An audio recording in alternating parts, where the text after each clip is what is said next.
Nobody saw this coming. Not the negotiators, not the executives, not anyone who thought they had time.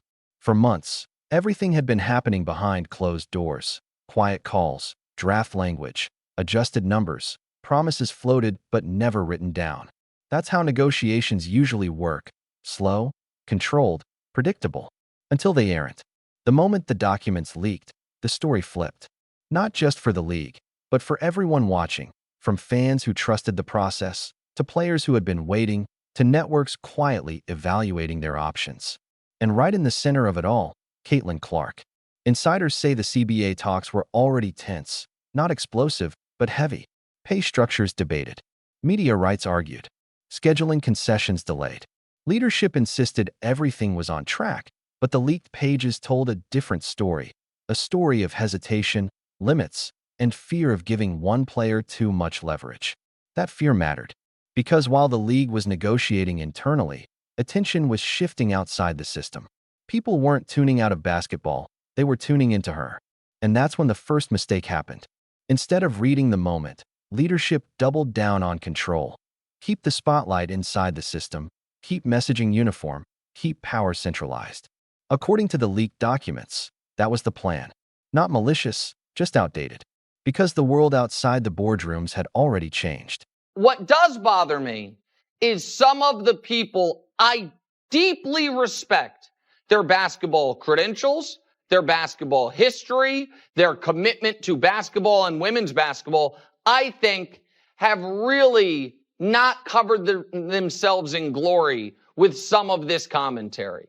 And I'm going to read you a quote, Colin, if I may, from, again, this person might know more about about women's basketball than any person who's ever lived, and that's Gino Auriemma. Gino Auriemma was on with my pal Dan Patrick a couple months ago when the Fever were struggling. And this was the quote. "This kid's on the wrong team. She's got the wrong skill set to handle the physicality in the league, and she's a rookie. This rookie class isn't even one of the best classes in the last 10 years. She's just not built for the physicality of this league. She's not quick enough to get away from the physicality." End quote. Gino, just say you're a UConn guy and you thought this was going to be Paige, and instead it's Caitlin. When NBC Sports called, they didn't ask for permission. They didn't wait for alignment. They made a decision. Prime time, NBA broadcast, millions watching, a platform that spoke for itself. The result was instant. Her debut didn't feel like a cameo. It felt like a takeover. Calm delivery, confident analysis. No rookie nerves, no scripted talking points. Viewers noticed. Clips spread. Engagement skyrocketed. And the most uncomfortable metric hit fast. People weren't just watching, they were staying.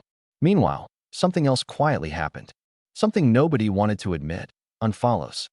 Caitlin and that class by not being prepared for it, and the fact that so many journalists across the country, institutions failed to cover this league, Like, there's just so many institutionalized failings that now the league is attempting to hurdle over. Yeah. What do you think is the biggest thing, just as far as the product on the floor? Because a lot of people talk about physicality. A lot of people talk about the referees. I actually did a deep dive in one of my episodes talking about like who the referees are calling to, essentially, and where the W gets their referees. But as far as the product, because at the end of the day, fans are not going to stick around if it's not a good product, period. Right. Like, they have to be there for the basketball. And This wasn't small. It wasn't gradual. League-tied accounts saw drops, secondary projects faltered, and unrivaled. A concept promising a new future faced the harsh contrast in real time. Games aired. Effort stayed high. But the audience was thinner than expected. Insiders say the comparison was brutal. One screen showing millions, another struggling to hold attention. That's when panic crept in. Not loud, not chaotic, silence. Phones stopped ringing. Meetings ran longer. Words were measured carefully. At the head of the table sat Kathy Engelberg, absorbing updates no spreadsheet could soften. Numbers don't lie, they accuse. The accusation was simple. The audience had moved. Then came the whispers, the context, the resurfaced quotes, the dissected tone. One voice kept emerging, Gino Orama. Comments that once seemed routine suddenly felt different. Not because the words changed, but because the moment had changed. Fans connected the dots, sometimes unfairly, always loudly. They didn't see the league. They didn't value it. They assumed they could wait. That's how stories become symbols. And symbols are dangerous when negotiating power. Inside the league, reports suggest a scramble had begun. Interview 3. Calls were made. Plans reevaluated. What if we revisit the old framework? One asked. What if we sweeten it? Another suggested. Quiet resets, behind closed doors. Not publicly, carefully, but timing betrayed intent. Fans read it as begging. Players read it as panic. And the audience, already drifting, saw proof that the system had misread the room. The slap didn't come from a statement, not from a tweet. It came from the numbers. Every appearance outside league control amplified the contrast. Every NBC clip widened the gap. Every quiet weekend game with sparse engagement made the failure impossible to ignore. Insiders say the harshest truth hit late, after the calls, after the drafts, after every what if. If she had wanted the old deal, it would have happened. Now it was too late. After the 5 years, right? Let's see how well y'all do in the 5 years. Then you will have something to fall back on. But yeah, and they were saying the average could be $1 million across the organization, across the league, right? If everything works out perfectly with the 5% extra on top. So, hey, man, I don't know. It seems pretty good to me. Now, they did have some weird things in this improvement here.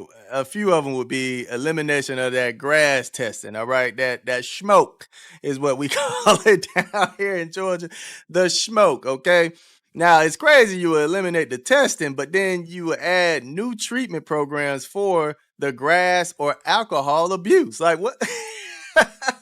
Talk about contradicting yourself. I mean, I guess, man. But shorter disqualification periods under anti-drug program. Interesting, man. Complimentary all-star tickets for all players. Now, I thought all players get this anyway, so I don't know. Yeah, okay. And then free WNBA League Pass. Man, that's tough. That is tough, man. They can't even watch. They watching like us. That's crazy work.